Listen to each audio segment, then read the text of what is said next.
I've talked about same-sex marriage in a number of videos, so I have a special reason for making this one. I'm pissed off because I keep hearing people make the bogus claim that the only reason the state privileges marriage is to provide a stable environment for heterosexual couples to have and raise children. Among the many who've made this claim is the TheAtheistAntidote. Here's a bit of what he said. If you stop and you really think about it, it makes sense. I mean, the whole reason that the state even notices or pays any attention to marriage, gives it any sort of seal of approval, is because it benefits society to have a man and a woman raising family, creating good, well-balanced citizens.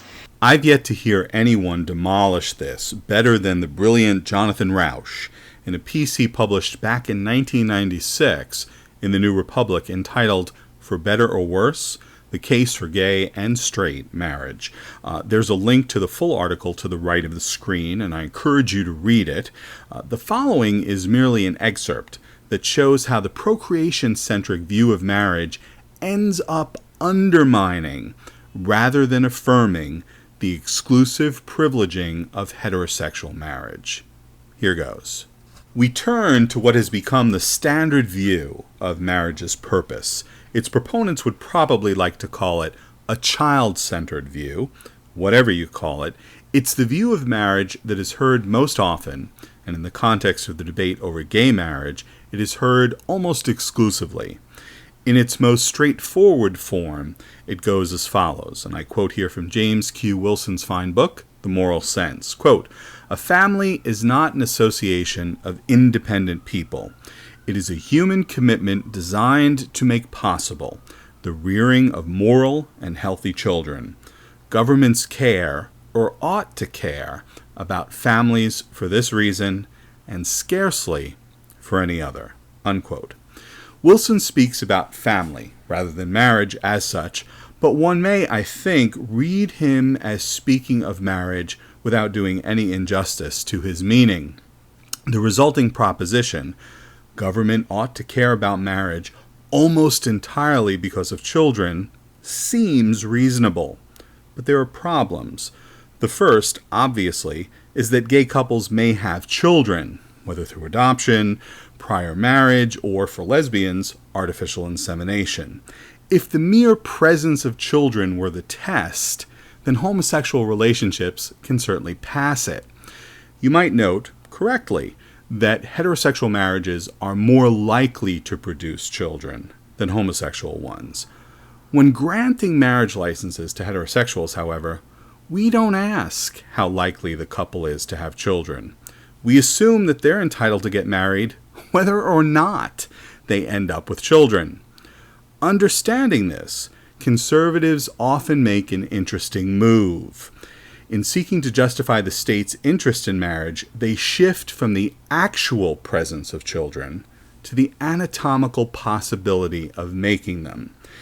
Hadley Arkes, a political science professor and prominent opponent of homosexual marriage, makes the case in this way, quote, "The traditional understanding of marriage is grounded in the natural teleology of the body, in the inescapable fact that a man and a woman, and only two people, not three, can generate a child. Once marriage is detached from that natural teleology of the body, what ground of principle would thereafter confine marriage to two people, rather than some larger grouping? That is, on what ground of principle would the law reject the claim of a gay couple that their love is not confined to the coupling of two, but that they are woven into a larger ensemble with yet another person, or two?" Unquote. What Arkes seems to be saying is that where the possibility of natural children is nil, the meaning of marriage is nil. If marriage is allowed between members of the same sex, then the concept of marriage has been emptied of content, except to ask whether the parties love each other. Then anything goes, including polygamy. This reasoning, presumably, is what those opposed to gay marriage have in mind when they claim that, once gay marriage is legal, marriage to pets will follow close behind. But Arx and his sympathizers make two mistakes.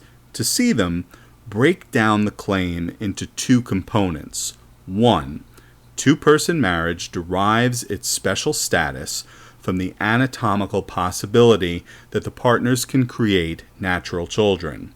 And two, apart from one, two-person marriage has no purpose sufficiently strong to justify its special status.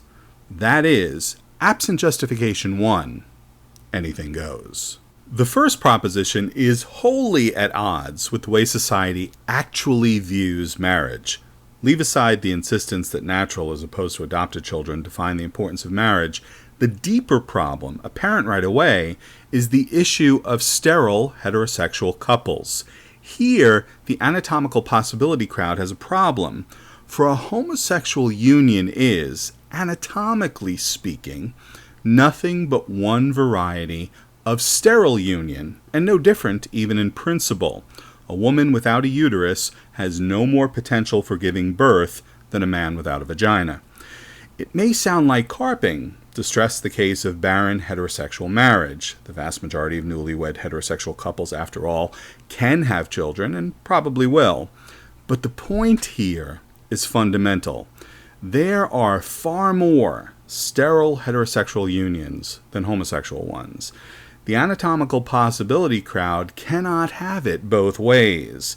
If the possibility of children is what gives meaning to marriage, then a postmenopausal woman who applies for a marriage license should be turned away at the courthouse door. What's more, she should be hooted at and condemned for stretching the meaning of marriage beyond its natural basis and so reducing the institution to frivolity. People at the Family Research Council or Concerned Women for America should point at her and say, if she can marry, why not polygamy? Obviously, the anatomical conservatives do not say this because they're sane. They instead flail around saying that the sterile man and sterile woman were at least born with the right-shaped parts for making children, and so on. Their position is really a non-position. It says that the natural children rationale defines marriage when homosexuals are involved, but not when heterosexuals are involved. When the parties to a marriage are sterile heterosexuals, the justification for marriage must be something else. But what? Now arises the oddest part of the anatomical argument. Look at Proposition 2. It says that absent the anatomical justification for marriage, anything goes. In other words, it dismisses the idea that there might be other good reasons for society to sanctify marriage above other kinds of relationships. Why would anyone make this move? I'll hazard a guess. To exclude homosexuals. Any rationale that justifies sterile heterosexual marriages can also apply to homosexual ones. For instance, marriage makes women more financially secure. Very nice, say the conservatives. But that rationale could be applied to lesbians, so it's definitely out. The end result of this stratagem is perverse to the point of being funny. The attempt to ground marriage in children, or the anatomical possibility thereof, falls flat. But having lost that reason for marriage, the anti-gay people can offer no other. In their fixation on excluding homosexuals, they leave themselves no consistent justification for the privileged status of heterosexual marriage. They thus tear away any coherent foundation that secular marriage might have, which is precisely the opposite of what they claim they want to do. If they have to undercut marriage to save it from homosexuals, so be it.